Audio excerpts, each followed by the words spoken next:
Hey Steampunks, it's Tanner here, and today we're talking about the Nintendo NX. The NX is Nintendo's long-rumored console that has only just recently become more tangible.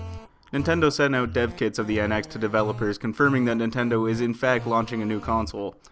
The Wall Street Journal reported that Nintendo would likely include both a console and at least one mobile unit that could either be used in conjunction with the console or taken on the road for separate use, as well as stating that Nintendo would aim to put in industry-leading chips in the NX devices, after criticism that the Wii U's capability didn't match those of its competitors.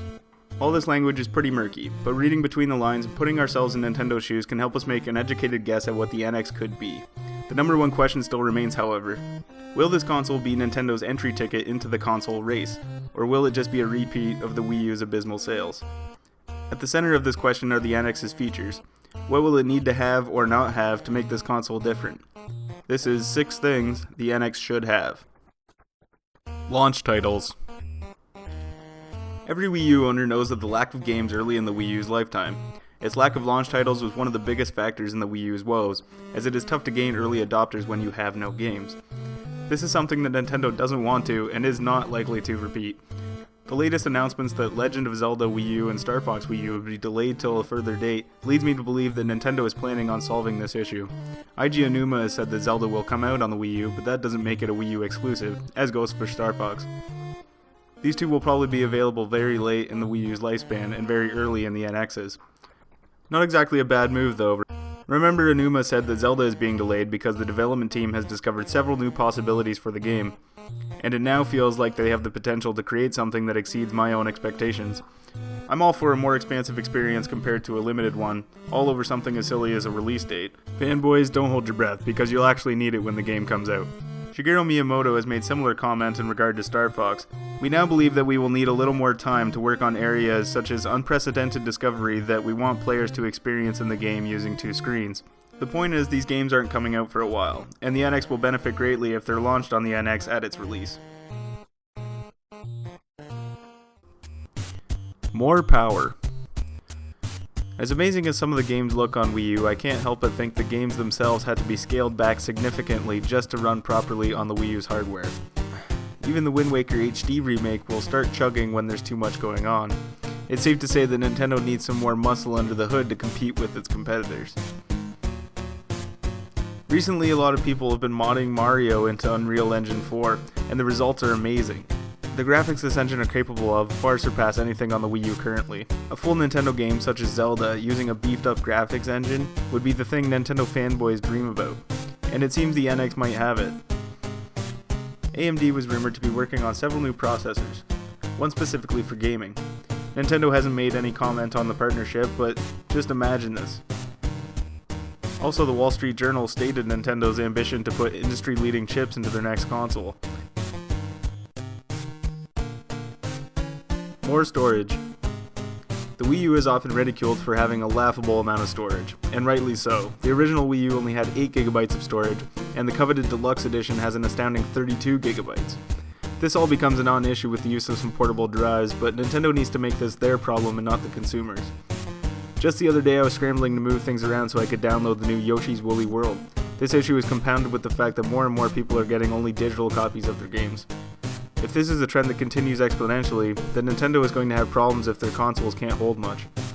For reference, Yoshi's Woolly World was an 8GB download. If every AAA Nintendo title was comparable to this, then you'd fill your Wii U storage with less than 4 games and no save files. Don't even get me started on Fatal Frame's 16GB download size. It might seem like an archaic solution, but if Nintendo doesn't want to put in a bigger hard drive, for whatever reason, they should at least go back to producing proprietary memory cards. USB storage has come a long way since the early 2000s, and the Wii U already allows for the use of external drives. Popping in a couple hundred gigs worth of memory cards might be a good solution. Enhanced online network. While the other major consoles are letting you connect seamlessly with your friends, playing games across the network, Nintendo and the Wii U are years behind the social wave that gaming has become. I think I have like one friend on my Wii U, and I've never played anything with them or even talked to them. I'm not sure we're to blame for this, however. Nintendo doesn't exactly make it easy to play with your friends. There's also the glaring absence of voice chat, which is a mainstay on other consoles. On Wii U, you can't join your friends' games, you can't chat with them, all you can do is send a text message. This is pretty weak, Nintendo. We need a Nintendo network upgrade, for sure. The Gamepad. This will be the focal point of Nintendo's new console. Will they keep or drop the Gamepad as the primary controller? While many find the Gamepad to be cumbersome and really prefer using the Pro Controller, I really do think the Gamepad is one of the best controllers in the industry right now. The Gamepad allows for such beautiful touchscreen integration as well as acting as a second screen. I, and I'm sure many others, enjoy watching TV while playing video games. I find myself more often than not with just the Gamepad in my hands playing Mario Kart or even the latest Yoshi. You can even get the Gamepad to control the volume, channel, and input of your television, making it the only thing I need to pick up to start gaming. Not a lot of other controllers in the industry do that right now, and we're not finished. The Gamepad also has 3D sound, which anyone who has used it knows it's a great addition to the gaming experience. While I think the Gamepad is the best controller and should obviously move forward with the NX, that's not to say that I don't have a few improvements in mind. Mario Karters will likely know that the Gamepad or any Nintendo controller is lacking pressure-sensitive triggers. This doesn't seem like a big deal until you're racing and need to control your speed. And I know what you're thinking, so what, it doesn't have them? And I only have one response for you. Do you want a new F-Zero game or not?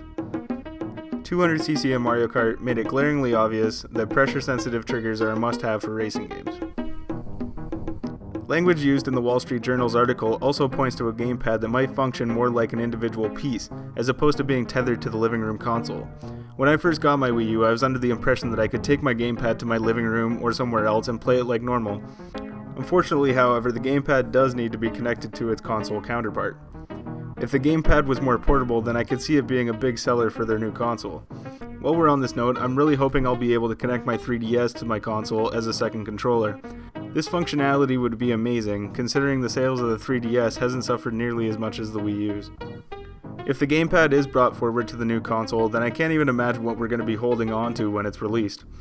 I'm thinking a slim remodel, a higher resolution screen, and a better overall feel.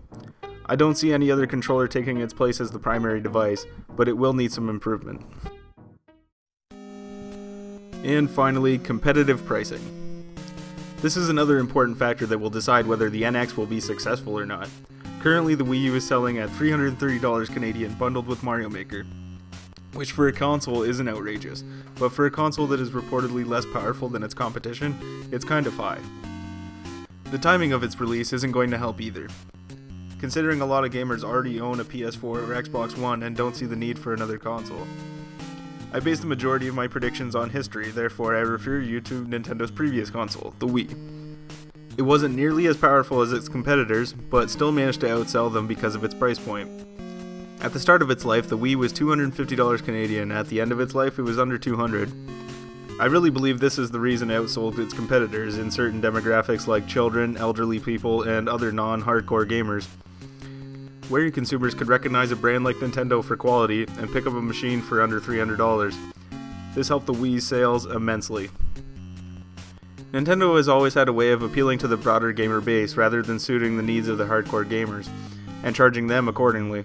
I'm not really sure how Nintendo plans to make the Wii U better and cheaper at the same time, but I also have little insight into the cost of putting one together. Here's hoping we don't have to drop another $300 plus games when Nintendo's new console finally drops in 2016. Hey everybody, if you enjoyed this video, then make sure to leave us a like and maybe think about subscribing to Steampunks. If you have something to say about the NX, then make sure you leave it in the comments. As always, you can find us on Facebook and Twitter. And here's some other Nintendo content I think you might enjoy. Until next time, guys.